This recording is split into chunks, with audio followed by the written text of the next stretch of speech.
Welcome back to A Billion Realities. This is your host, Jessica. Thank you so much for tuning in.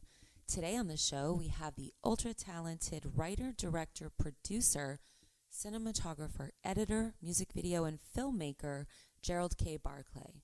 Gerald is a true creative visionary and has been in the hip-hop game since the late 80s, with his early music videos kicking off many hip-hop icon careers, starting with Wu Tang Clan. In addition to music videos, Mr. Barclay's 30-plus year career continues to thrive with numerous powerful documentaries, short films, and feature films. Gerald has created music videos with No Limit Records, as well as for artists such as Wu-Tang Clan, Snoop Dogg, Master P, Maestro Fresh Wes, Bounty Killa, Mystikal, Big Pun, Skratch, Heather B, and the Gap Band. Gerald Barclay is also known for his film and documentary work such as Fatimas Revenge, Bloody Streetz, Killa Hill, The Bully, and Wu, the story of the Wu-Tang Clan, winning him a few honorable awards along the way. Gaining his early filmmaking experience on the set of Abel Ferrara's King of New York and Spike Lee's Jungle Fever, Gerald's career and life story are fascinating. Today, he will share never previously released insight into the adversities he has faced in life, the hip-hop scene, the entertainment industry, and what it takes to be resilient. Welcome to the show, Gerald. Thanks for having me on, Jessica. It's been a long journey, of course. Amazing. It's so great to have you on. So tell our listeners where you're joining us from today. I'm in a suburb north of Atlanta, Georgia. I've made this my home for the last 16 years now, believe it or not. Time has flown. Wow, it has. So you've had a fascinating journey and career. It's such an honor to have you on the show today to tell us all about it and to allow us to get into that creative mind of yours. So your recent film is now out on Tubi TV. It's called Fatimas Revenge, and it was intense. Can you tell us a little about that film? Fatimas Revenge is the latest installment of me going and doing a lot of independent projects. I remember watching the news one day. It was some clip that came on YouTube, and they talked about a family that had they had literally a Ku Klux Klan museum in their house, and they went in there and they found all these things. I said that would be kind of interesting. What would happen if we had a movie project about that? It just so happened that a good friend of mine, Musa Sisse, had contacted me and wanted to do a short film. So we did a short film about a lovable grandfather who basically had all these deep secrets, and we decided to tell a story about people who seem to be innocent. And that's one of the things it touches on, because through one of the characters' eyes, that was just a lovable grandfather, but to our protagonist in the story, that was a nightmare because he had homicidal tendencies and he was racist and so on and so forth. So I drew from the incident where they interviewed these people who had the KKK museum in their house and nooses hanging on their porch and all these memorabilia from back in the days So it was interesting just to do a film about that. But that Fatima's Revenge is a long journey that obviously we're going to discuss how I got to this point in terms of my career. Definitely. We're going to go backwards in time, absolutely. But, it's crazy. I did not know that backstory, and I've seen the film. Even I've been to the screenings, and I didn't know that's where the inspiration came from. So that's very, very interesting and shocking. Yeah. And scary. So it's it's the reality of what it is, because what happens is I grew up in Staten Island, New York, and every now and then I would check my hometown papers, to see what the latest news is from Staten Island, because it's kind of closed off. And you have these incidents of where people, let's say an innocent person gets shot, and then you see the comments underneath there where you have all these respectable people, but they're anonymous. But they'll go on there and write all these nasty comments about, people that are in minority, and it's, and you were like, wow, is this the same America? And these are people that you see them every day on the bus or in the hospitals or in the courthouse with their smiles on, but then they have these deep-rooted racial hatred for, blacks and others. So I just wanted to tap into that a little bit, and and like I said, it comes across. A lot of people see the depth of the film, and I basically, this stage of my career, I started shining a light onto things that most people run away from, so I decided to dedicate my talent and skills into telling these type of stories. You're so right. I had a guest recently that touched on a similar topic down in the Carolinas, very, very near you. And, you're in Atlanta, and he was doing a film about the Holocaust, and it was a similar situation. He was asking a very, religious man, for some help on his film, and the guy asked him, "Are you a Nazi?" And then when my guest said, "Of course not," he said, "Well, I can't help you, and I got to go to church now." Can you believe that? Oh my goodness, yeah. That's deep. Yeah. So I completely, can understand what you're saying. Like I'm hearing more and more stories like that, especially down south. But anyway, not to divert too much off of our topic. It's a great way to start. It's a great way to start the conversation. Corroborating evidence. No, it's happening. It's happening. It's a different time, and I rather know what the reality of it is and how people really think and feel. So this way, you don't walk around looking at life and think that it's a different way. When Obama became president, there was a huge group of the population that was very, very happy that, you had somebody stepping in and taking us to a whole other level. But then you had a group of people that was like, oh no, that was their worst nightmare. That you had a real African American leading this country. He did a pretty good job. I mean, compared to where we are now, obviously, So yeah, so let's take it back to the very beginning. Okay, so I want to talk about you growing up in Park Hill, of course, in Staten Island. That area has some pretty major history in itself. So what was it like growing up in Staten Island?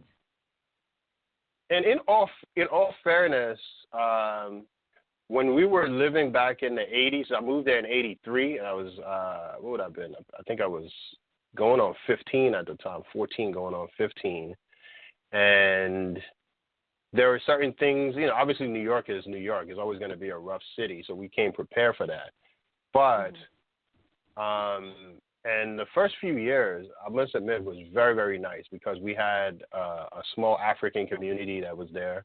And we also had this burgeoning hip-hop that New York, with the New York backdrop. So you had, guys like Kool D and Grandmaster Flash. These are the OGs of hip-hop. They were sort of starting out. I mean, they were like the ones booming at the time in the early 80s. And I remember, running around trying. And it was just beautiful. It was. We connected with a lot of kids. We were able to move around. The buildings were like so gigantic. We had, I don't know, maybe 14 buildings, and they all had,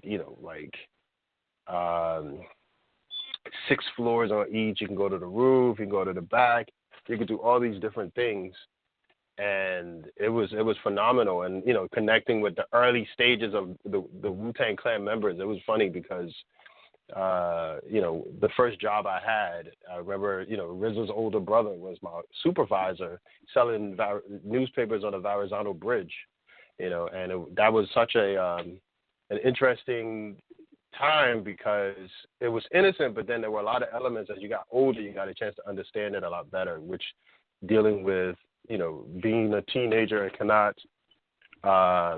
find work, while kids from my neighborhood at the time, they were trying to do something those restless summers. They had summer youth at one point, and then they got rid of that program, so the kids had nothing to do. But I sold newspapers on the Verrazano Bridge. Actually, I bought my graduation suit that year to be able to go to high school. Wow. So what were some of your earliest memories with the Wu-Tang Clan, you know, growing up around them and just seeing them around the neighborhood, like some of the earliest memories that you have? I remember because we moved from Providence, Rhode Island to Staten Island.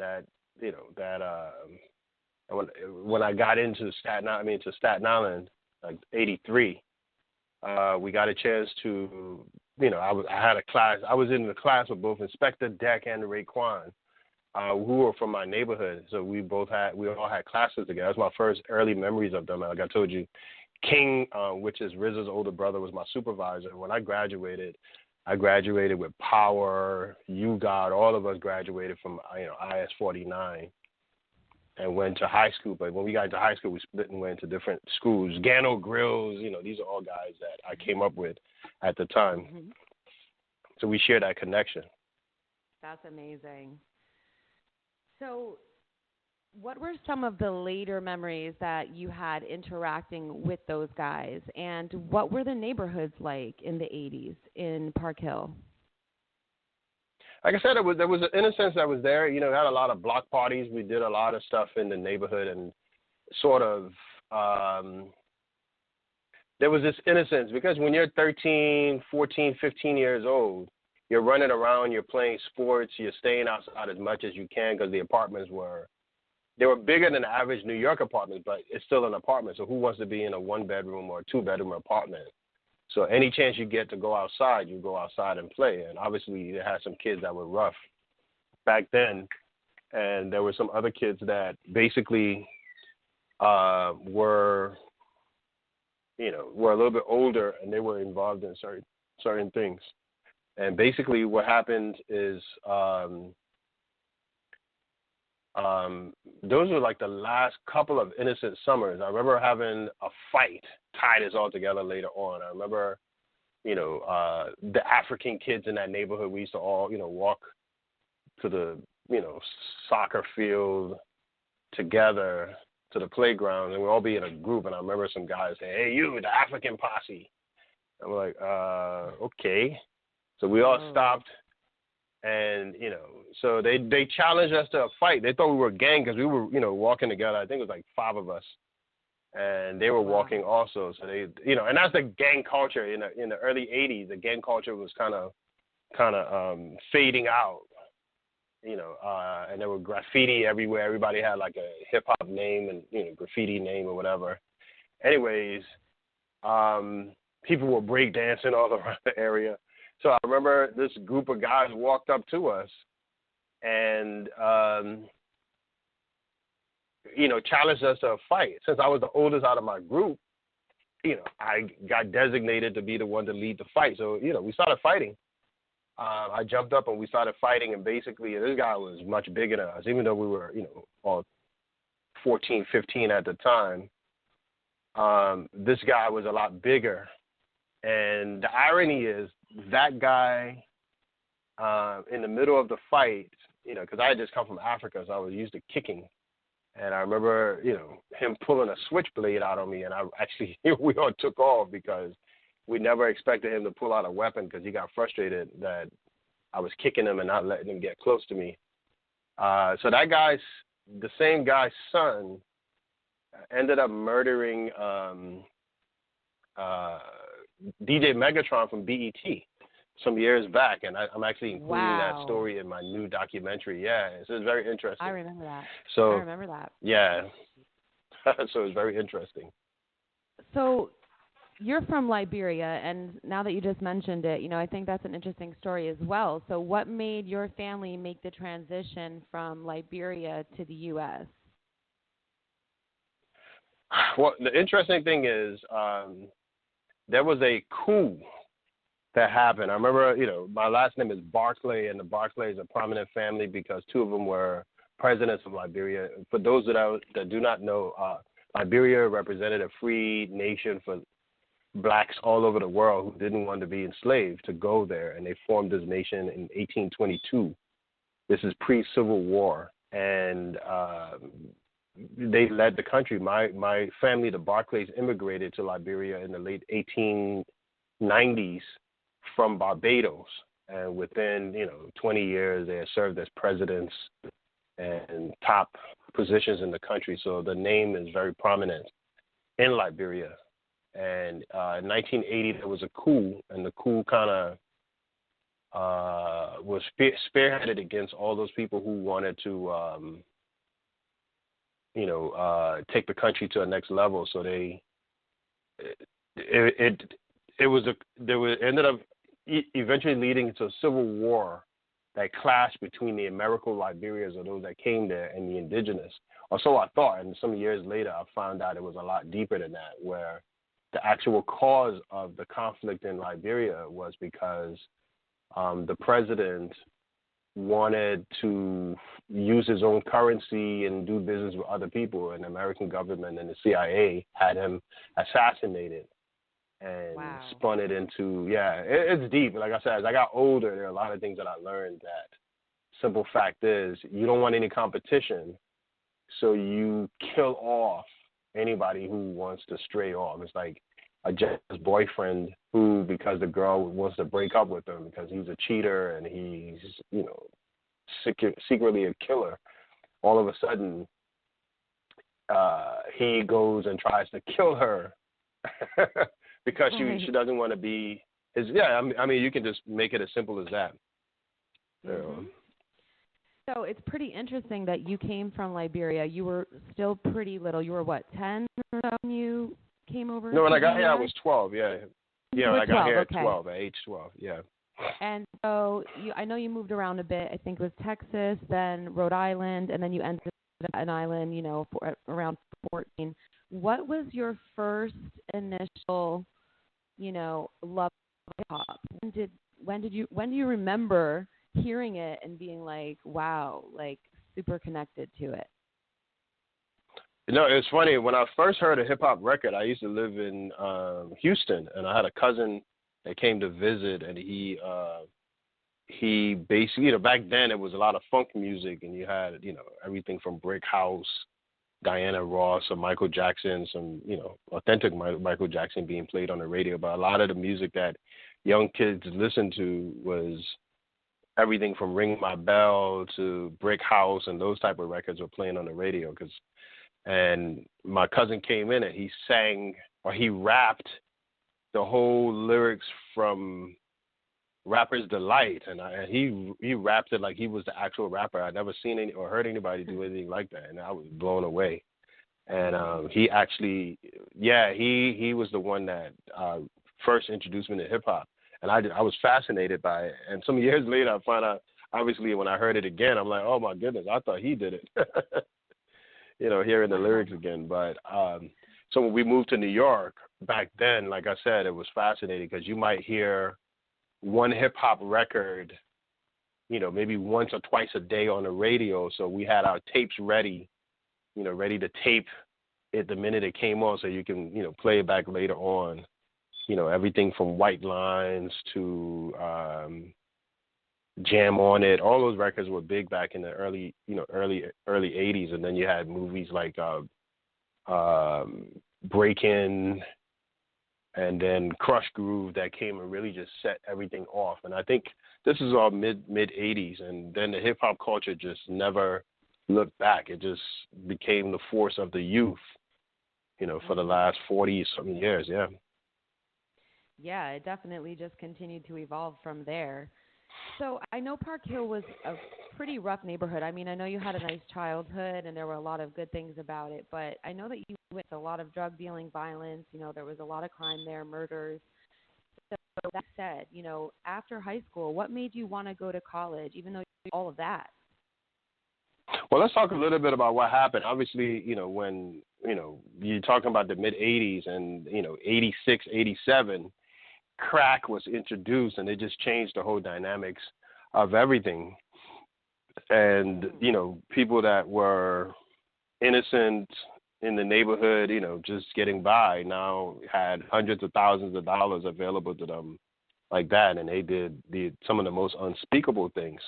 So, but all I thought was that crack epidemic only hit New York or my neighborhood, not knowing it was echoing every urban center around the country: California, Chicago, Detroit, Florida, you know what I'm saying, Miami, Atlanta, all those areas were all affected equally by it. And as you found out years later, the CIA was responsible for bringing crack and selling it into these black neighborhoods. So time is the ultimate revealer of the truth for some reason. And it seemed like there are certain things that you don't know what's happening now. Like we're dealing with the COVID. 10 years from now, we're going to find out the real reason we're experiencing what we're experiencing. Yeah. So it's interesting. And because of the internet now, it's a lot easier to just get information, whereas back in the day, you had to wait 20, 30 years to find out the truth. You know, if you Google it, somebody's out there talking about it, you know. But, yeah, so once that whole situation happened, you know, there were a few people that were able to dodge the whole crack epidemic. I knew a lot of people who were affected by it, but I also knew that it was a game changer in terms of everything, and you have to stay focused. One of the great things about growing up in the housing projects is knowing there are certain people in the community that protect you because they know, okay, you're doing your thing. We don't touch that guy. He's going to go to school. He already has a talent, because I showed by then, you know, I have my video camera, and my job was to document the neighborhood, you know. So I was like the neighborhood storyteller in terms of just capturing all of those elements. And those things came up in my first documentary. Well, not the first documentary, but Killa Hill was a documentary that I released on that neighborhood.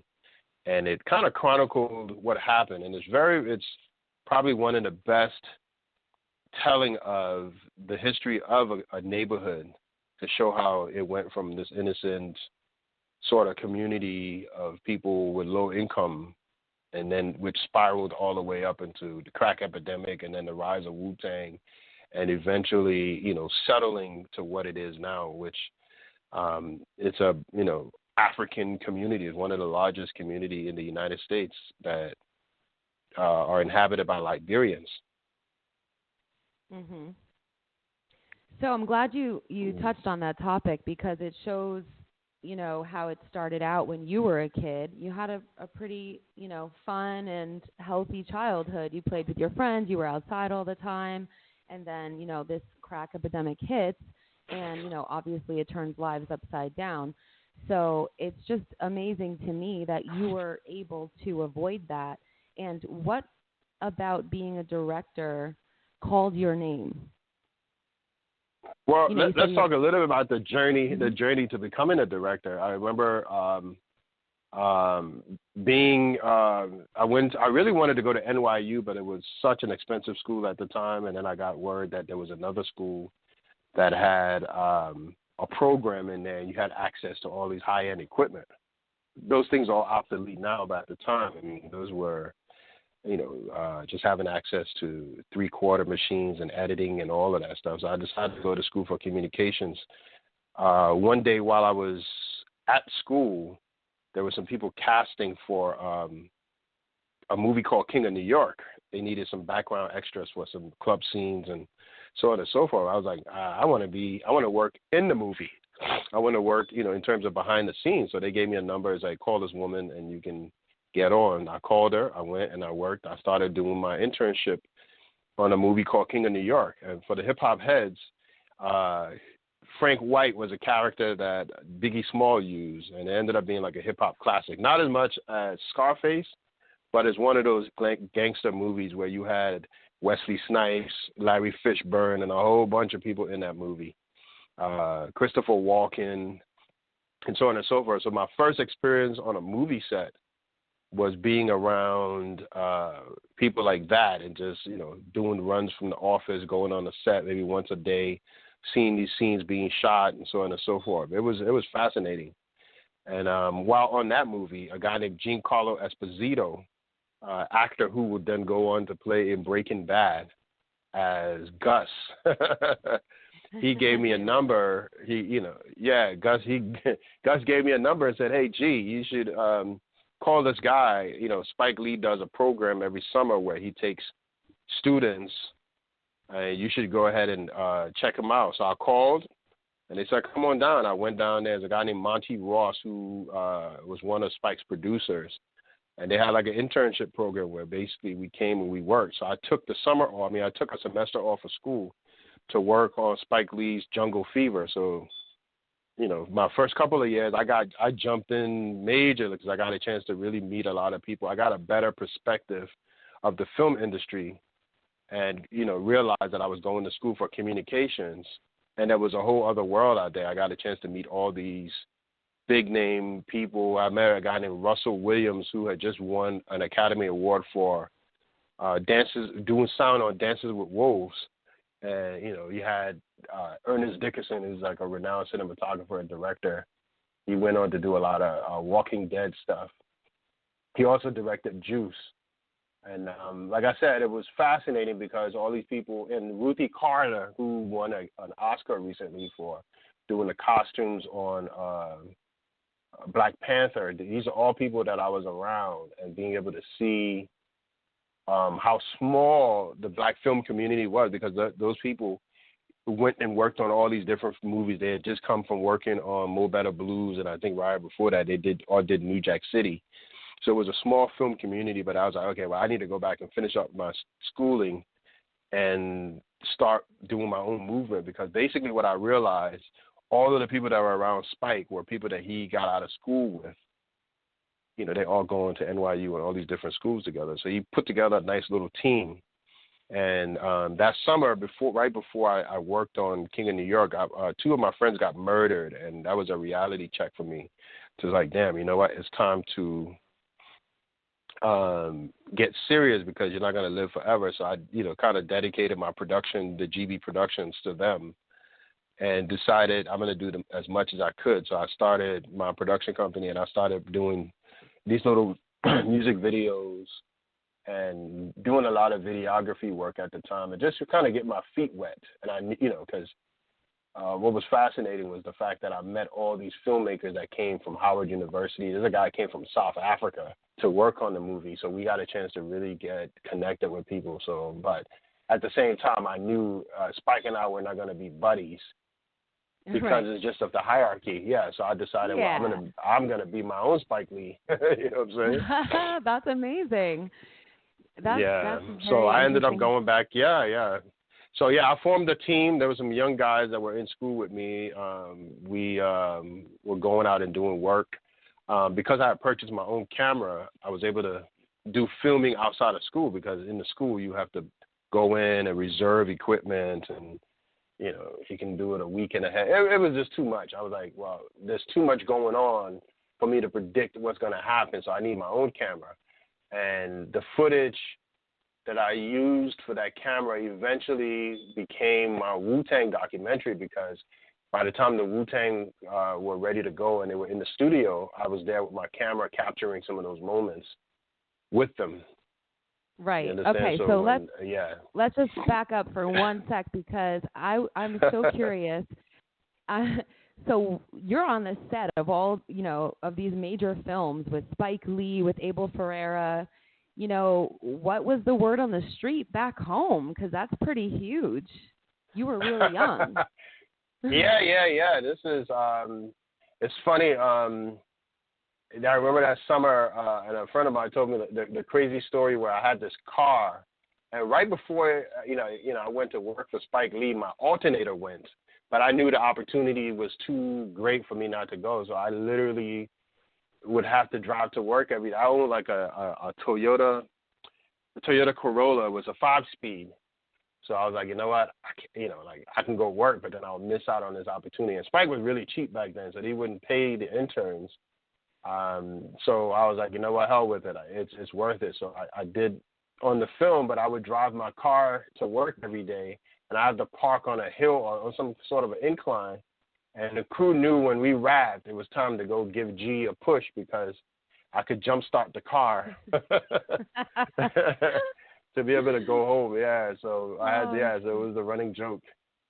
But it was a very interesting experience. Imagine being there when Halle Berry got her first acting experience, or being there when Samuel Jackson was a recovering, drug addict, and it was his first shot of acting, playing a character that he had just spent the last few years being addicted to crack. being able to Wow. see all of that. And the great thing about what I did at the time, I worked under a great, great leader. A guy who was the props master. This guy, Kevin Latson. Kevin pulled me under his wing, and so I worked in the props department. And what that enabled me to do is to be on set, almost at all times. I was very observant to all of the stuff that was going on. So every scene of Jungle Fever, I was standing, no more than 10 feet away, watching all those scenes being shot. And I was like, okay, I see now. Powerful. That's powerful. Yes. You got to be all in the right place at the right time. Unreal. So did that trigger kind of your credibility in some type of way, with the Wu-Tang? Because I know that you started shooting their music videos around the same time. Yeah, it would be some years later. Because, like I said, I knew the family because Divine, Mitchell Diggs, and I think we went to junior high together. So we all sort of knew each other. And when the word got out that I had taken a path down that, a journey down that path to be a filmmaker, there were a lot of people that approached me, but I was still in my training stages. And a lot of times, like, my thing is, if I'm not comfortable, I won't do it. So people, were like, hey, it's because they did the first video, Protect Your Neck, and the guy who did it never finished it. And they were very pissed at him. So they had to go and finish it themselves. That's how it came out the way it did. But I thought that was classic because they, certain things they didn't know, like you can't show time code on the screen, or certain things you couldn't do. Some stuff is shot in video, some stuff is shot in film. Whatever it is, they managed to finish it. And they didn't, RZA had mentioned that he didn't want to make that mistake again. So I remember him giving me the number to call the guy because there was some 16 millimeter film left over. And when I called the guy to say, hey, I'm supposed to pick up the film from you, he was like, who the hell are you?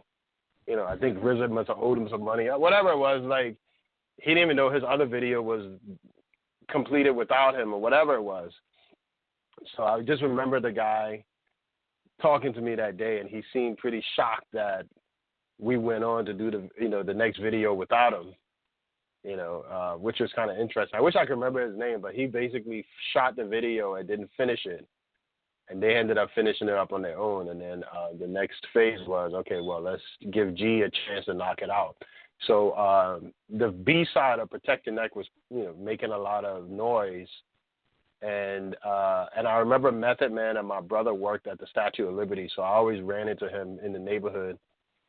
And so he was friends with a lot of people. Like I knew him from passing, but he always said what's up to me, the fact that he knew all the people that I knew. And once I found out that he was the artist that the song was about, and I was like, oh, that's a nice guy that's always saying hello to me. I said, no doubt. So we went ahead and did it. People, in the neighborhood, his name was Shaquan at the time, so everybody knew Method Man. I mean, everyone in the neighborhood knew him as Shaquan, so I went to shoot the video. And it's funny, I was looking at some footage the other day about when I went scouting for a location to shoot his video. And we chose a spot near the ferry, and we set the date in, I think it was July of 1990. Is it 92 or 93? My mind went off. Yeah, it was 92. So we shot the video. No, it was 93. 93 July, we shot the Method Man video. And I remember we shot the first day, and then I got a call when I was on my way to shoot the next day that my wife at the time, her mother had a heart attack, and I had to run to the house because she was babysitting my daughter. When I got there, she was lifeless, and they were, trying to resuscitate her, and she eventually died. But I had to make a decision whether I was going to go and finish up the video or take off. And that was a big decision that I had to make at the time is, whether I was going to be like the other guy that didn't complete the video. You know what I'm saying? Wow, that's intense. Yeah. Yeah, but I decided to do it. I mean, it caused a lot of strife, and it brought some pain in the relationship because I was young and I didn't really understand at the time. That was one of several decisions that I had to make in my career, whether I was going to give into the profession or give into my personal life at the time. So I finished up the Method Man video. It was well received. I actually co-directed it with another filmmaker that I connected with, a guy named Rich Williams. and we tackled it. I did a lot of the cinematography. I remember finishing up the video, and we sent the first cut in, and and I remember the notes that we got back from Raekwon was, "Yo, why does Meth got all the screen time? You know, it's our video. How come?" I'm like, he's the only one rapping, you know. So that was the only blowback I got from the Method Man video, and I remember him saying, "Whoa." You know, it was his first time being shot in a close-up because I had this big wide-angle lens, and I was literally about a foot and a half away from Method Man, and so he's in the camera, and you got a chance to see how much of a great performer he was and how handsome he was. So based on that, the song became a hit. I mean, it was big time. And then after that, I got a chance to do another video for another up-and-coming group called Ill and Out Skratch. I did Where's My Homies for them, and that was another classic. And then RZA called me and was like, "Yo, GB, MTV wants another version of the video because there's too many guns and blunts and all of that stuff in it. Can you shoot another one?" I'm like, "No problem." So this is when we paired up and did The Mystery of Chess Boxing and Method Man back to back. So we shot those two videos on the same budget, and we're able to get it in the can. You know, very little money too, because most of the budget went to the chess boxing, and then a little bit we did used for the Method Man video. What's interesting too is all of this stuff wouldn't have happened if I didn't come across Liberty Studios, and that was like the craziest situation I could tell you a little bit about too. So Liberty Studios basically was this this haven, you know what I'm saying? Like I graduated from college. Okay, let's go back a little bit. So let's take you to the beginning of 92. 92 was my last year at, for my communications degree. And there were some classes that I had to take because, I needed to take those classes. And I had to do another internship, and I did an internship right down the street from my school. My school was on Chamber Street, and about 2 blocks up was Miramax Films. Wow. So I did an internship literally outside of Bob Weinstein, which is Harvey Weinstein's brother's office. I worked for his assistants, and if they needed photocopies made, or if they needed me to run and get some lunch, or do whatever. But so I literally stood there for the 2 months or so that I worked at that company. I always looked like I was doing a delivery, and I was the only black guy standing there. And that was the most interesting thing. So prior to coming into Liberty Studios, I worked at Miramax. I interned at Miramax. So I got pretty much a really good experience. I remember, being there and just photocopying dozens and dozens of scripts. And, not knowing my way around, but it just shows you how, much of a sharp community it was. And one thing I will say, those guys were never in the office. I think I met Bob Weinstein once or Harvey once. I think Bob was the big boss. Harvey was a little bit under him. He was around a few more times than Bob Weinstein was, but people were terrified. I remember no one even entered his office. You know what I'm saying? It was like he was there watching, and people were terrified. Wow. And I spoke with the lady, the receptionist, or this woman, the 2 girls that ran his, were his assistants at the time. I connected with one of them recently. I think she lives in California now. So we just talked about how crazy it was back then. This is all pre-Me Too era. You know what I'm saying? So exactly. I need to have another conversation with her to talk about how that whole thing. But so I was desperately trying to find work, after I graduated, and I couldn't find work. I'm like, what the hell? I applied for a camera operating position at like TV. New York One News was just starting at the time, and they never called me back. And I'm like, damn, what the hell is going on?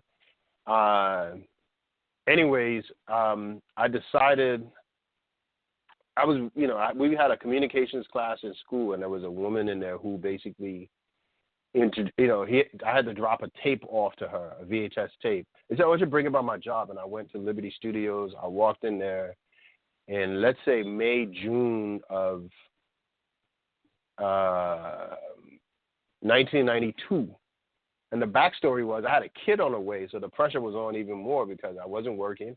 I just graduated from school. And, we had a kid on the way. And it was like, oh, my goodness, what am I going to do? The good thing is I used to promote parties on the weekends, so I made a little bit of money from that. But I went into Liberty Studios, and I saw it to be a treasure chest of filmmaking. You had access. It was a huge library of films to research. You had access to film cameras. You had access to animation. You had access to, editing, post-production. You had a small sound stage. When you look at the Method Man video, all of those things are in there. The opening animation was done right downstairs by a buddy of mine, David Bruce. We did the editing right all in-house. The sound stage is what we use for our scenes from the thing, and the rest of the stuff we shot on location in Staten Island. Tony Lover, pulled out and got me a 16-millimeter camera, and that's what we used to shoot all those early videos back in the day. We got an Arri S, and that was the beginning of the filmmaking career of GB. Amazing. So that was when you filmed the Method Man, METHOD Man video, and the Mystery of Chess Boxing, right? Yeah, all of those videos were shot within that, say, 1-year period. We shot from July 1993 to 97. Wow. Let's say summer 97, we went back to back with a whole bunch of videos, and everything from the Mystery of Chess Boxing to Illinois Skratch, Heather B. There's so many of them. We did videos for Big a guy Pun. named Nine. We did Big Pun came later. That came with the No Limit years. That came after 97. Yeah, in 96, I started going down to Florida doing projects. People, like back then, it wasn't like now where everyone had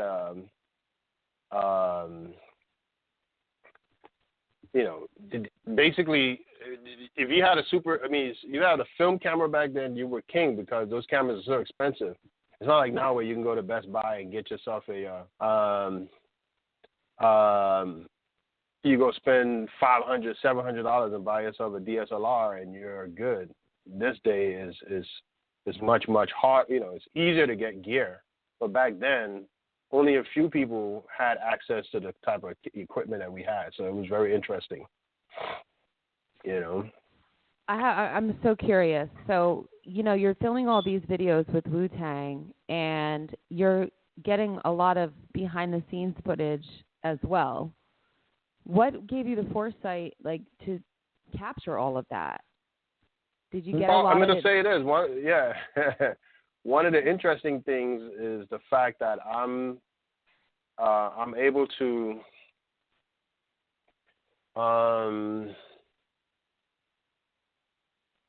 so you got the hip hop world, and that was crazy at the time. So this is Biggie and all these guys being around.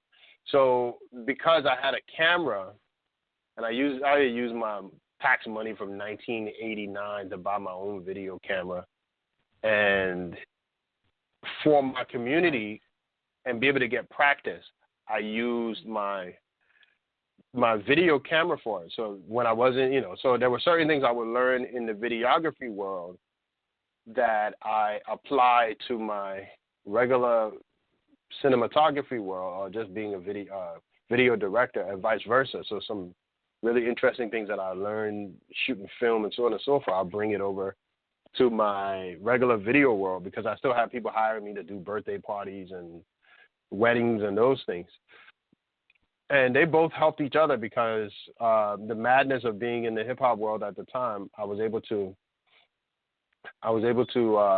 get away from it. So there's nothing more pleasing than, not being on a hip hop video set where it's blunts and guns, you know what I'm saying? Right. Then going into going and doing a wedding where it's the most memorable day of somebody's life, So I was able to balance those two things out. It actually worked out pretty well, like I said. So it was like my relief. So being able to have access to that camera, and that's one of the things I will say that I wish I had done more of, because I've made more money just revisiting the footage of certain things that we did back then than I ever thought I would have, just because it was like, wow, you know, somebody's willing to pay you X amount of dollars per second for that. So I'm on a list of people that they call whenever they're looking for archival footage from that era of hip hop back in the, you know, in the early 90s, you know. Mm-hmm. So I wish I would have done more, because once you have a 2-hour tape in there, you can go and film forever, you know. So. Definitely. So you had a span of, you know, from 93 till 97 that you worked pretty heavily with Wu-Tang. What came after that? Well, in between Wu-Tang and No Limit, I eventually got signed with Master P's film production company. And how that was crazy, because I used to do videos. I used to get calls to go, and I went down to Miami, and I directed I produced a video for another filmmaker, doing some videos for Trick Daddy. And Trina was one of the actresses that we used, so we used her in the video, and then we used her in another video. So I connected with Ted Lucas from down in Miami, and he was really supportive. And I found another extension of Liberty Studios, which was a rental house down in Miami called Supergroup. And I connected with those guys, so they made me a part of their team, and I was able to bring some work through there and get certain things going. So I remember getting a call from Divine and say, hey, we got the new album ready. I need you to come and document some of this stuff for us. So I went back and started filming some scenes from,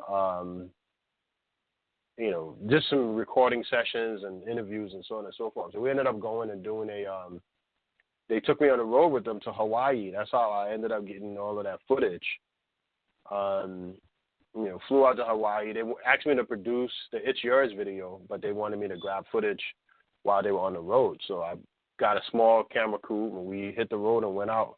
And, you know, went to Hawaii, did all the, you know, 4 islands in Hawaii, and then we went to L.A. and shot the video. When I went to L.A. for the first time, it was with Wu-Tang in 97. It was really interesting because I got a chance to connect with some people, and I loved it. And I was like, yo, I'm going to come back and do some things over here. Sure enough, a year later, I was signed with No Limit, doing music videos for Master P.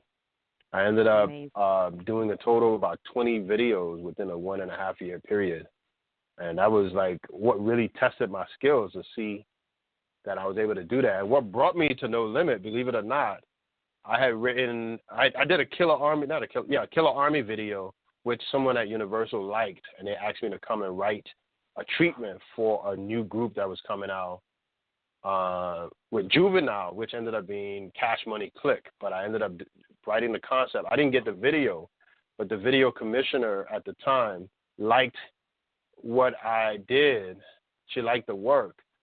So when an opportunity came up, this guy named Dave Myers, who's like one of the top video directors, he went to do a movie with Master P. And in order to fill in the slot of doing video, they brought me in to do some Master P videos. And P probably had never seen a young black guy being able to do similar work as these white guys that he was working with. So he was like, okay, well, I'll give him an opportunity to do more then. So we ended up doing everything from It Ain't My Fault to Hootie Who to videos with Tyson Beckford, Mia X, all the different groups. And it was interesting because for the first time I was able to have decent budgets to do projects. So, you know, I'll come up with an idea, write it down on paper, they put me with a dope producer. Producer pulls everything together. And believe it or not, it all came together. Incredible. So do you feel that hip-hop has kind of shaped you as a person over the years?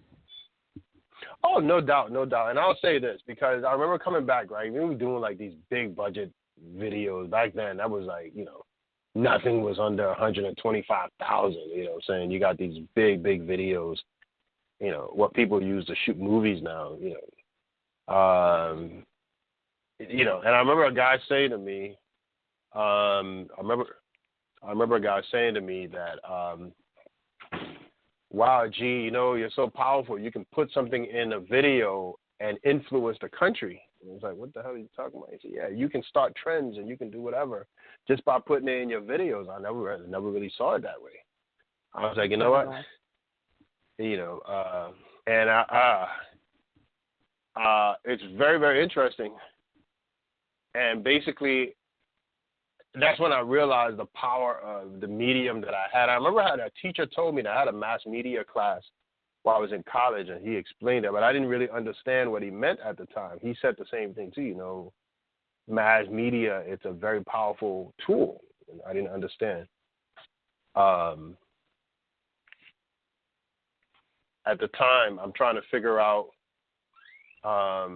what it really meant, and it didn't occur to me until that person said it after, you know, like I was doing so many videos, I didn't have time to see them. You know what I'm saying?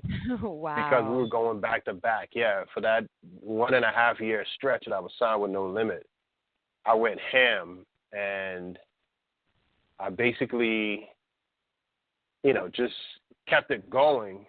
And one day I woke up and I was like, what the hell is going on? Like, I was doing stuff that I didn't really like. The money was there, but I didn't really, you know, like feel I was making any kind of a statement. The projects started becoming monotonous, but, you know, like I said, the money was there. But there were certain things I wasn't connected with. I wanted to really go back, and I loved doing New York hip-hop videos, even though there were less money, but I needed to come back and work with some people. So you mentioned Big Pun. That was one of the things I did. I you know, convinced P to let me come and shoot a video in Times Square with Big Pun and one of his Mr. Serve on. So we did the video NY to NO. We shot that right in the middle of Times Square. And at least I was home. I got a chance to do another video with the Cocoa Brothers and Bounty Killer and Nona Hendrix. We shot a video in New York. So it was cool. So I was able to, you know, start doing stuff. And then I convinced P to get out of LA. Let's go to Miami. So we went down there. We shot a few videos down. We did Bounce That Thing, and we did Ice on My Wrist. We did that video over there as well. So it was, like I said, it was interesting because we were able to move around and do things on a different level that I really, truly liked what we were doing, you know. But I really, you know, like I said, there was something more. I needed to connect even more with my culture and my roots. So I eventually left LA and came back to New York.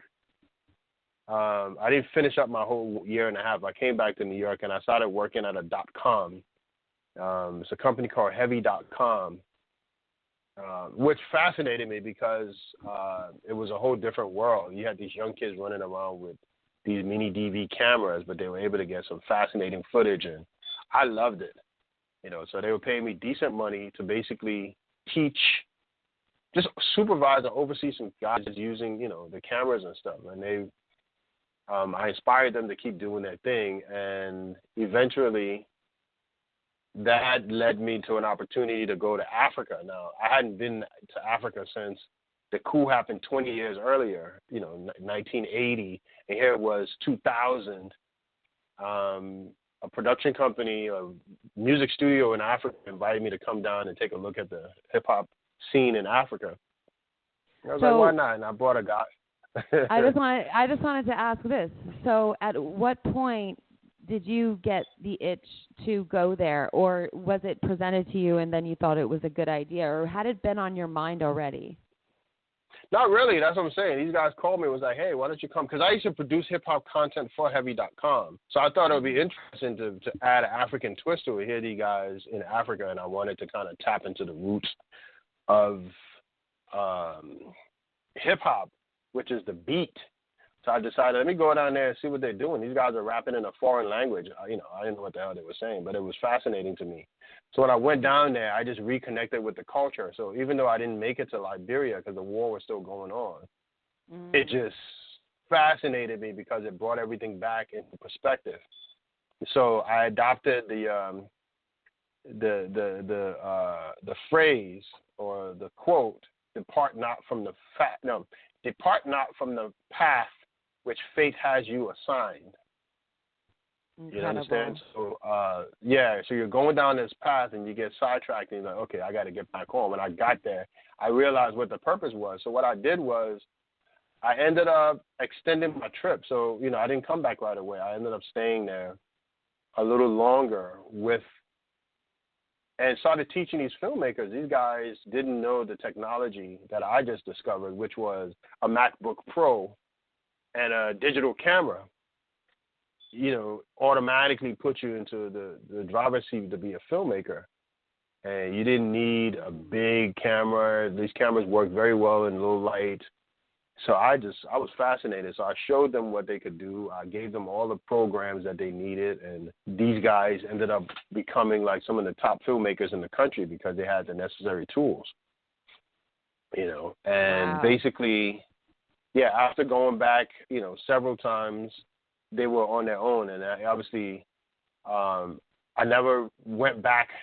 Now, after going back to, you know, to what do you call it, it wasn't long after that I decided to follow that Africa path was bigger than the .com. Not only that, the .com world had crashed and people were damn near jumping out of windows because it had changed.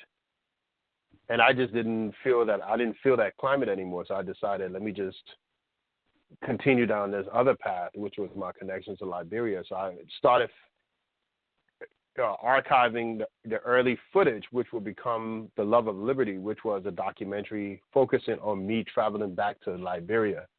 I ended up interviewing a guy named General Butt Naked at the refugee camp, and that just spun me into a whole different direction, you know, to try to get to the source of the conflict in Liberia, and, you know, get me to understand things that which I didn't know when I was, you know, a kid leaving. I was 12 years old, you know, and they pulled us out like, hey, you're going to get on a plane and go to America. So it was a different situation at the time. Who was General Butt Naked? General Butt Naked was one of a few interesting characters that I came across. General Butt Naked was a Liberian, like a warlord during the Civil War in Liberia. He basically believed in supernatural powers, and the way you do it is by taking off all your clothes and fighting butt naked. So he was one of the fighters that went out and, you know, fought the war butt naked, and he was, you know, with the spiritual guidance. You know, interestingly enough, he was a pastor. He was a big Christian pastor living in a refugee camp at the time, which I thought was fascinating. So I had several conversations with him. I came back to the United States, continued filming.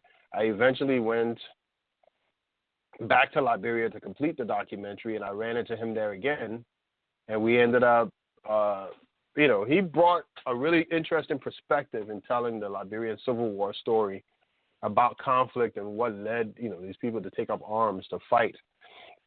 So it was fascinating, and a lot of people came back. The documentary was well received. You know, it got nominated for Best Picture at the ABFF, I think 2005 or 2006 ABFF. We didn't win, but it was the only documentary nominated in that category. So it was powerful. And I got a chance to really just understand the power of doing my own projects. One of the things I will say is I don't regret the music videos that I did, but I realized all of the resources and all of the things that I had, how many things I would have done if I had a chance to even split it 50-50. For every music video I did some of my own thing, you know? Right. Which would have been even more powerful, because the music videos, yes, the song is hot for a few months and then that's it. But when you do your own projects, they live forever. You know, I did The Love of Liberty. You know, I started filming that thing in 2000 or January 2001, if I'm not mistaken. I think I started filming that documentary. And someone, you know, last week called to order a copy of it. They wanted to see it. So it's very relevant because it told the story at the time. Yeah, you were able to follow me in this journey, and I'm actually getting ready to do the same thing again for another project, part 2 to my Killa Hill project. I'm going to do it, you know, a similar way. You know? So how important has it been for you in your career to create projects that leave a mark, that have a meaning, you know, that change the narrative in some type of way? You know, it's very important because what happened is you think about, you know, let's say rap, hip hop music, right? Was a very, very powerful tool. Like most of the genres of music that were generated or created by Black people in this country, they were created to be a voice to say stuff. The blues, jazz, and all of these forms of music, even rock and roll, expression. Somewhere in there, somebody comes in and say, hey, we can sell, you know, 3 times more if you keep it on this. You know what I'm saying? Like the gangster hip-hop, which was a really interesting genre. I really loved it myself. But there has to be a balance. And what made maybe the 90s interesting is you had a wide range. You had everybody from Queen Latifah to NWA all out at the same time, 2 Live Crew, but they were all selling music in their own ways. Now it's almost everyone's exactly the same. I remember, you know, guys like Souls of Mischief, Wu-Tang, Bahamadia, you know, and all these different groups from LA, even groups from Miami were all out at the same time. You know what I'm saying? Now It's streamlined because everyone sounds exactly the same. The reason what I'm saying is back then people could say stuff. So you can come and do a conscious rap, you know, talking about self-destruction or black on black crime, which is one of the videos I did for a guy from New York, from Staten Island also. Or, you know, so you had a wide range of people doing hip-hop records that said something. Right now, it's very hard. They talking, but they ain't saying shit. Basically, what they're talking about is my this, my that. I get high. This is how many girls I screw. And they mention every brand name. You know, hip-hop was based around that, but it was a balance. You could hear KRS-One, you know what I'm saying, at the same time as, you know, a Kool G Rap or a Big Daddy Kane. But Big Daddy Kane didn't rap about material things. He didn't say my, you know, $500 belt. There was a deeper message in a lot of the early. And I believe there was rap. a conscious effort to silence those people, because the power of the hip hop verse is very, very powerful. And they're like, okay, well, we need to shut these guys up because they're speaking up against this and that. And there's some people that are talking against war and so on and so forth. So there, you know, whether they know it or not, there are people behind the scenes trying to silence them. They make one phone call to Leo Cohen, and he can shut a lot of people down, and you know, so on and so forth. So a lot of people who worked with these guys didn't realize there was a whole other agenda. Because, you know, I used to be fascinated. Some of the records, you can hear the word nigger on it, but if somebody said Jew on it, they would edit it out. You know what I'm saying? Yeah. It's very interesting to see because I think I remember like a Ice Cube record that he talked about that, or certain things like, so they were behind the scenes editing what they didn't want hip hop to say. You understand? So consciously in the background, they were controlling it. You know, and that's you know one of the things. So I figure, you know what? No, I was just going to say, you know, when, you know, you have a certain group of people who are putting out actual aware, conscious, intelligent messages in their music, it reaches the masses. And, that's going to be silenced, you know? So, yeah, I mean, you know, what it is basically, you know, it's funny, I think it was 86 or 85, Run DMC did a record called My Adidas. That was the beginning of the commercialization of hip-hop, because that one record took a brand and made it a household name, and they realized the power of it. So they push the fact that millions of young kids are listening to these records and they would hear Versace, Versace, Versace, Versace on a record, and all of a sudden everybody wants a fucking Versace. You know what I'm saying? Yeah. Or there you my, my Bugatti. Everybody now wants to go buy a goddamn Bugatti. It's funny. I saw a couple of last year or so. This dude survives the car accident with the Walmart truck, and one of the first things he did when he get his settlement is go buy a $2 million car. Are you kidding me? You know what you can do with $2 million if you invest it properly? Do you know what will happen if you buy $2 million worth of real estate or put $2 million in the stock market?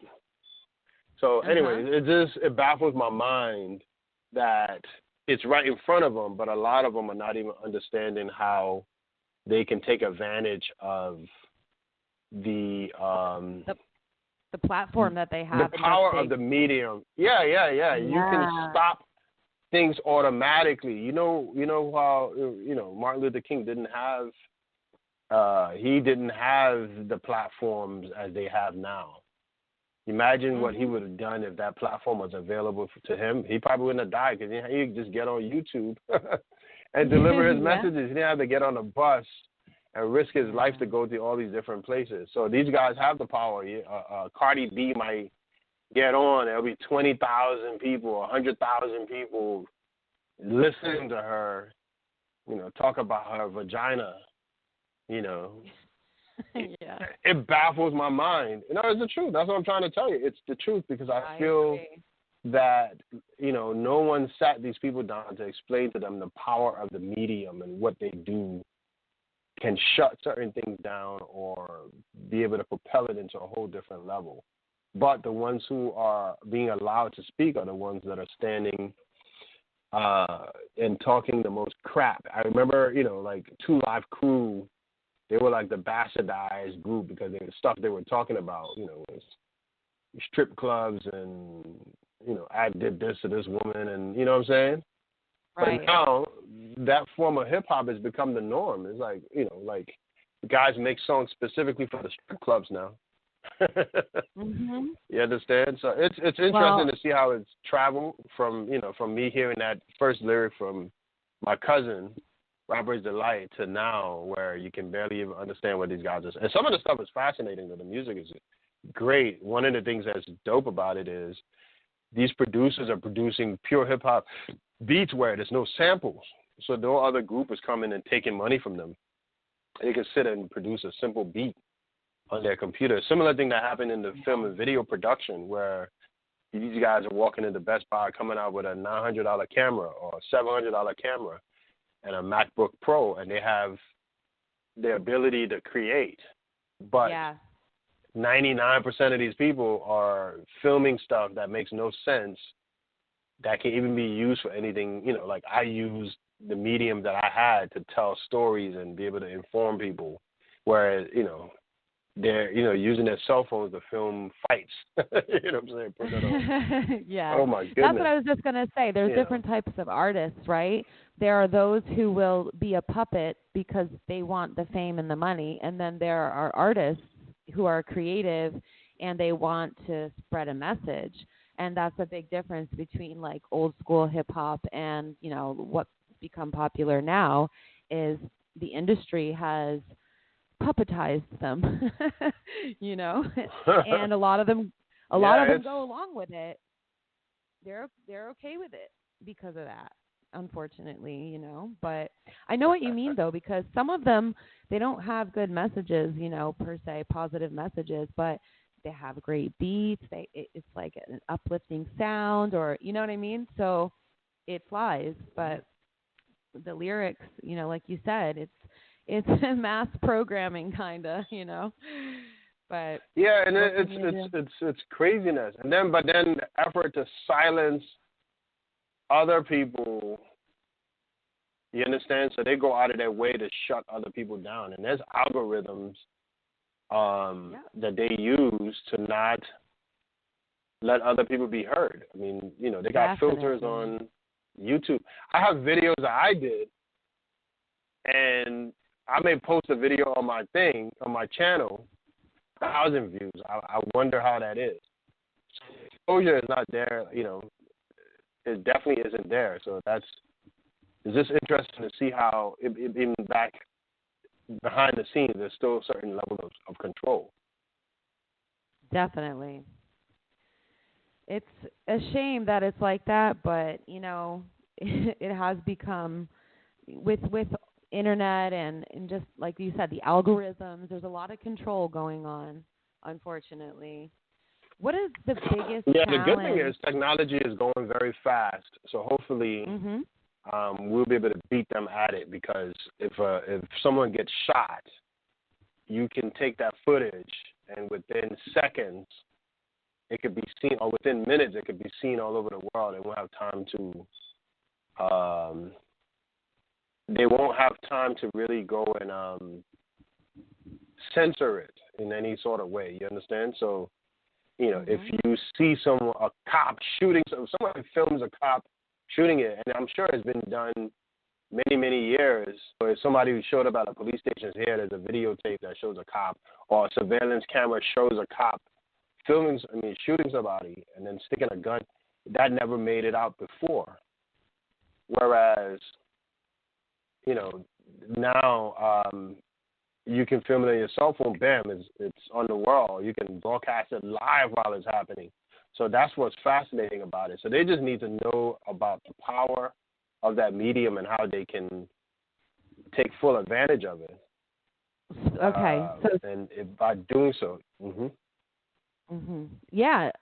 Well, sorry, I didn't mean to cut you off. I was just going to say, speaking of the power of the medium that they have, I really wanted to talk about The Bully, and that was a really powerful project that you did using your ability and your creativity and your platform to do something really positive. Can you tell us about that project?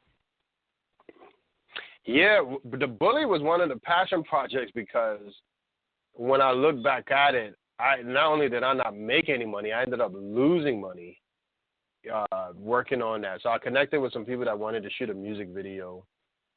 And the funny thing is, I actually connected them with the producer to put the song together. And once the song was ready, they sent it to me, and I heard it. I was like, wow, this is powerful. And it was so well written. I said to myself, like, wow, I need to be able to tell a bigger story than just, a 3-minute music video, because the song was so vivid. So we decided to do it as a 20-minute short film. So I brought a writer on to do a script for my homegirl out in California, Ugani Williams. She banged out a nice script for the project, and I connected with a community organizer in Staten Island who had some young talented kids she was working with to come on as a producer, and we did The Bully. And so far, I don't know how many awards it's won, but it's won a lot of awards. Last I counted, I think it was like 5 awards. Amazing. I was going to mention that as well, and it deserves Yeah, it's award-winning short film. Yeah, it's a powerful film, and what's crazy, we're in the middle of doing that movie, and then Hurricane Sandy, or what they call a Storm Sandy, hit New York. And we were filming, and all of the areas got destroyed, and I had to do some pickup shots. And I remember, that was my first time I met Obama, or not met him, but his helicopter landed in the field outside of my high school, Newdorf High School in Staten Island, and I was able to, be within, I'll say 20 feet of him. That's when I knew the power of what he was doing, of what he was capable of doing, and yeah, because of Hurricane Sandy, he won the second election because of how he handled it and how he was able to bring the country together and went to the aid of all of those states that were devastated by that storm. Right. Yeah. That was a disaster. I remember that very clearly. And I remember putting storyboards together for The Bully with you back into 2011 or 2012. Well, yeah. One of the backstories is this young lady got a chance to work with me on my first feature film, and has been an instrumental part of the growth of me, because I can always call and, run concepts by you, and just overall maintaining a relationship, so on and so forth. So it's been a really good thing, and I'm glad to see that you're doing your thing with the podcast. And now this is a medium that is slowly taking off. More and more people are doing podcasts, and so on and so forth. So it should be. I think I lost you. Are you there? Yeah, I'm here. Yeah, oh, okay. You're back. Sorry, I think it just cut out for me for a sec. Yeah, no, it's been my pleasure being able to help out with different things over the years, and I learned so much from you. So that's and when we were filming The Bully, this young girl actually committed suicide from being bullied on Staten Island. I remember she liked the boy, and the boy took advantage of her and filmed her having sex and put it in the schools, and she was so embarrassed that she jumped in front of a train. And I think I dedicated the bully to her. That's so tragic. You know. Wow. I didn't remember that. Yeah. That's so awful. So let's go back again. It's been an interesting journey. I'm sorry. Yeah. No, you know what? I just wanted to touch on, what triggered you to do your first feature film, which was obviously Bloody Streetz, because we didn't touch on that yet. That was actually your first full feature, correct? Yeah. So what happened is everyone that goes down the music video path eventually wants to do a movie. That's what Fast got us into it in the first place. We all watch movies and we love movies, and we want to, keep things moving. So I ended up connecting with the guys that invited me to go to Africa, and we formed a partnership and started doing projects. They were willing to come in where Heavy.com was no longer a part of my growth. I ended up connecting with them, and there was a project. That project originally started as a short film that was going to be done at Heavy.com, but they once they kind of started flaking out, I decided, okay, I'm just going to keep going. And they came in and they funded the project, and it ended up working out very well. Bloody Crisis was the original name of the movie, and I wanted to touch on this whole violence in the neighborhoods, and especially gun violence. So the movie centers around that. There's this young lady in school that got sent out to do a project on it, and she was how we were able to enter this world of a hired killer in the neighborhood who is hell-bent on revenging the death of his son, but he becomes a hired killer. And, back then we didn't have a big budget, but we were able to pull it together. And that also won some awards, and, I was able to do the film festival circuit. We ended up getting a deal with Artisan Artisan Entertainment through Barnholtz Entertainment. And it was in Blockbusters and all these different places. So it kind of worked out. It was a great film. Obviously a lot of the stuff has changed now since then, because we shot it in 2000. So when I watched it, I watched it a couple of years ago. Everything's from the cell phones. That's how you can tell when you look at what cell phones they're using. Everybody, used flip phones back then, and that was like, state of the art if you had a flip phone. So it's still enjoyable, but it's distracting, the fact that you see that it was a different time. Absolutely.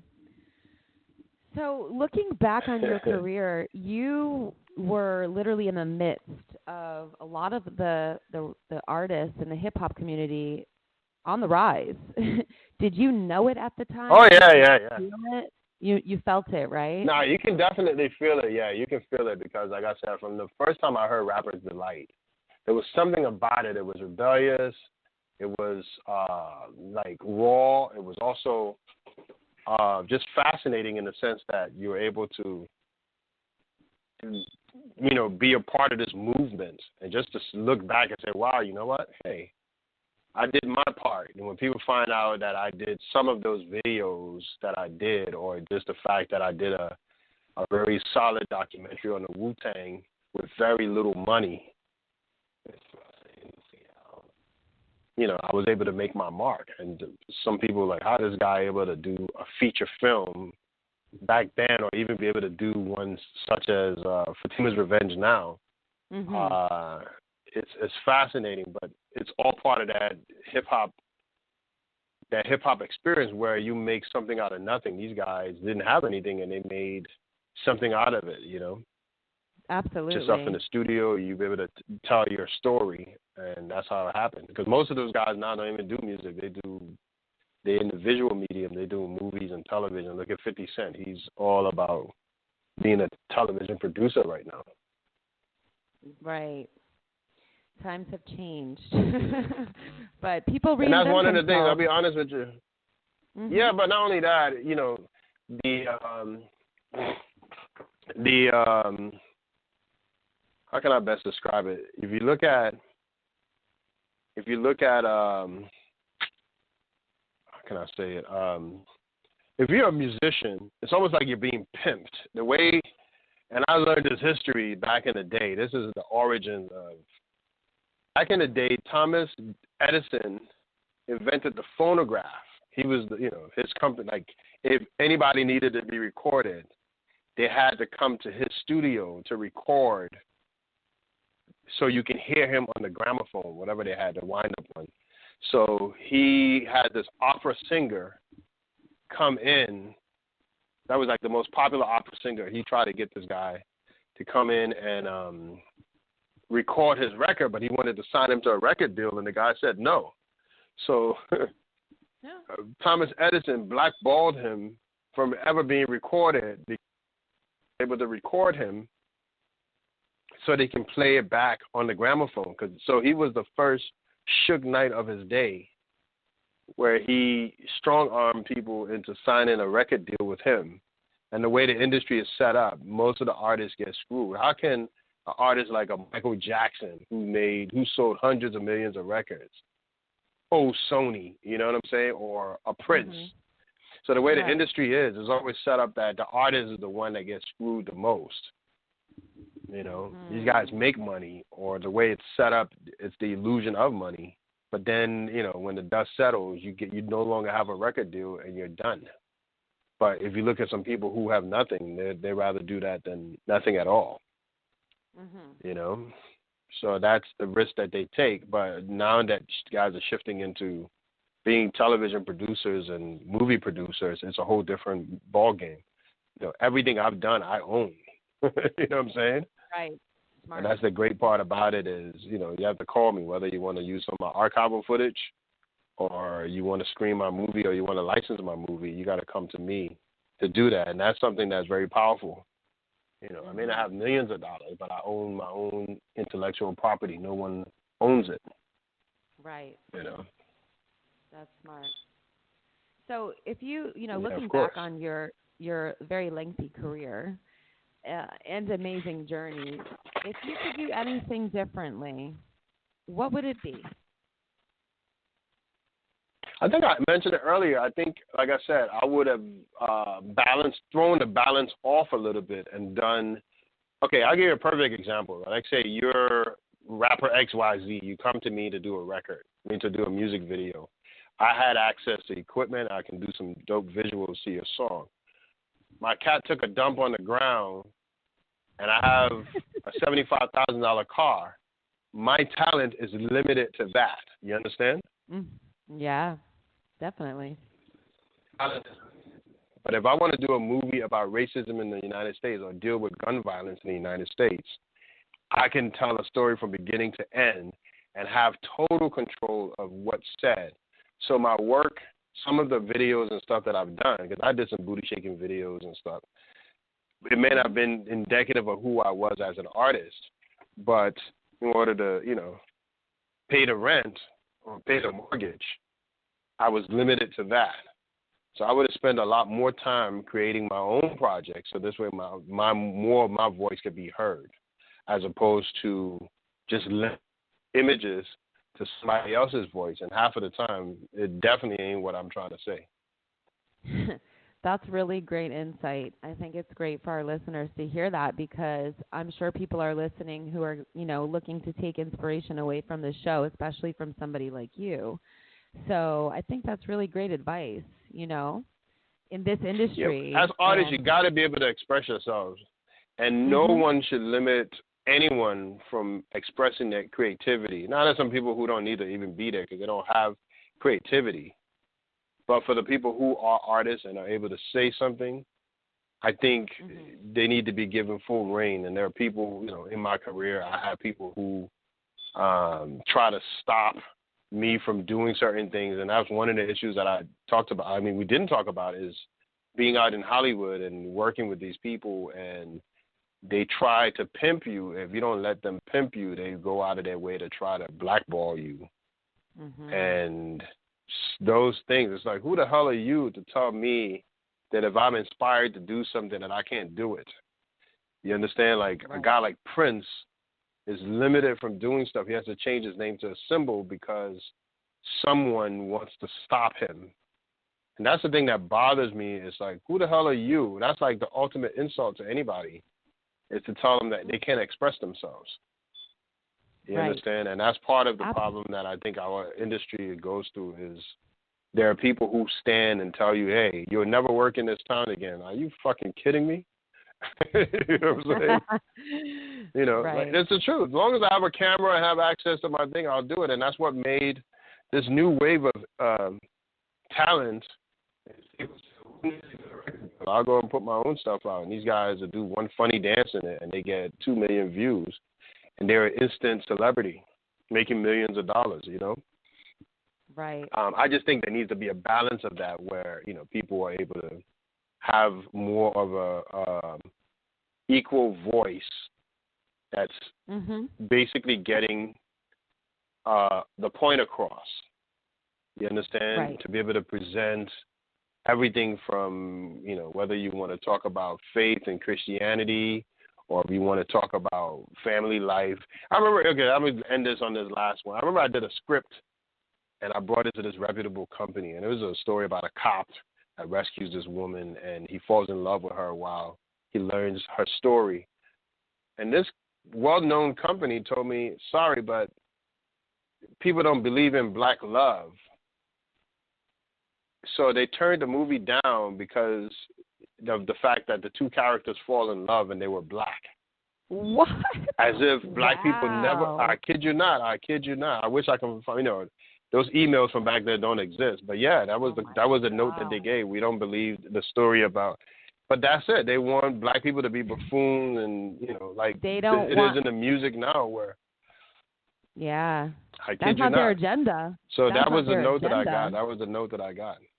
They don't want to show black love on screen. So you prefer it to be like, the way it is. These guys, you want me to believe that a man traveled back in time in the Terminator because he saw a picture and he came to rescue a woman named Sarah Connor, and they have a child together. But you don't want to say that these two characters fell in love? Wow. Just because they're black, you must be stupid. So as long as people are thinking that way on the other side, I'm going to be on my side, proving them wrong. Amazing. I love that you're ending it on that note. Yeah. I have to. I do. That's what I'm saying. So perfect. So perfect about, all of the things that you're about, all of your projects. They have a mission. They have a purpose, including the bullying. And, there's the opioid epidemic. That's the next project. There's many different yeah. Let's talk about that, too. Yes. So, like I said, right now I'm dedicating my entire career and all of the talents that I have into making a statement. I remember looking at the newspapers and learning how bad hard hit Staten Island was. One summer, it's like, I don't know how many people died from opioid addiction. Opioid overdose. And I was like, I know the perfect person to call. Let's talk about this. And I called you, and we went down this path of creating 16, which is a fascinating story about, these young kids, a group of friends. Obviously, you can take us into that world a bit more because I gave you an idea. You just ran with it. Yeah. And came up with the most fascinating story. Well, unfortunately, I have seen a lot of that in my hometown, and it's rampant in the U.S. anyway. But yeah, I had a lot of material because I had a lot of knowledge based on, revolving around that topic. And yeah, Right. we were supposed to do a short film, and then we had so much material that we ended up deciding to turn it into a feature film. And then we shot the sizzle for it. And then, we explored turning that into a series, which it looks like that's the path we are most likely going to take. Coronavirus interrupted a little bit of our of our plans, but no, it's all good. It's all good. I actually was talking to somebody today about that project. I'll tell you off air too. It's definitely an interesting journey, and we're going to continue to do that. Like I said, for us, there's a sense of, and that's the important thing, is to make sure that whatever we do, we can't stop. You just always think about that person who tells you no means next. And that person who tells you, hey, you can't do a story about this, I'm like, watch me. That's the key thing. You got to be able to get beyond what these guys are all talking about, because it's not about that. You understand? Absolutely. I love it. Well, on that note, I'm out of time, but thank you so much for joining us and for sharing all of your personal story.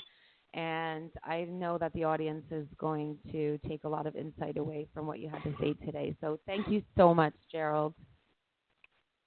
No doubt, no doubt. You can call me GB, and those who know me very well, you can call me G motherfucking B.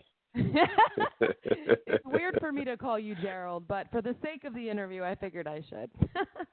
All right, GB. Call me care. Big Brother. Thank you. Yeah, you're my big brother. Thank you very much, for Jessica. 20 years now. Thanks so much. Take care. Bye. No, it's been more than 20 years. What are you talking? Yeah, yeah. 2021. Yeah, that's good. No doubt, man. Yep. So we'll be in touch, girl. Definitely. I'll talk to you later. All right, listen. Thanks. You can follow me online at all of the platform is at Gerald Barclay, GeraldBarclay, or just Google GB Productions, GEEBEE Productions. And I appreciate it. Perfect. Peace. Thanks so much. Ciao. Bye-bye.